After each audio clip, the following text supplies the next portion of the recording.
l'Europe a pris son courage à deux mains et dit non à Trump pour le détroit d'Ormuz. Mais alors, pourquoi ? D'abord, il n'y a pas que l'Europe qui a été sollicitée, mais aussi la Chine, le Japon et l'Australie qui ont dit qu'il est hors de question. En l'espace de seulement 3 jours, la France a interdit le survol de son espace aérien aux avions américains transportant des armes à destination d'Israël. Ensuite, au Conseil de sécurité de l'ONU, la France s'est associée à la Russie et à la Chine pour faire barrage. Vous vous êtes déjà demandé pourquoi nous, Français, avons de mauvaises relations avec l'Iran ? On vous explique. De 1950 à 1978, la France voit l'Iran comme un pilier de stabilité au Moyen-Orient. On y construit des infrastructures. Vous vous êtes déjà demandé pourquoi l'Iran et les États-Unis se détestent autant ? Spoiler, ce n'est pas une simple histoire de démocratie.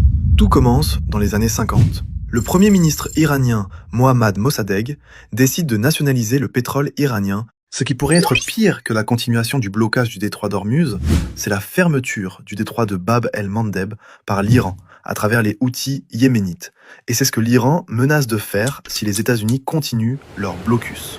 Du blocus. Vous vous êtes déjà demandé pourquoi l'Iran et les États-Unis se détestent autant ? Spoiler, ce n'est pas une simple histoire de démocratie.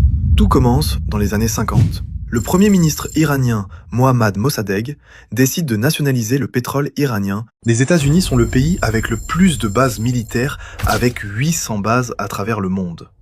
Ils sont littéralement partout, dans 90 pays sur 195. Imaginons par exemple si la France décide d'entrer en guerre. Réewum Sénégal li fi nekk ci marque de sachet d'eau ëpp na téeméer di wéy ñu di ko defar ci kër yi de façon clandestine di ko teg ci saret ak i moto di ko livrer ci ay boutique ñu di ko weer ci naaj di ko jox sénégalais yi ñu di ko naan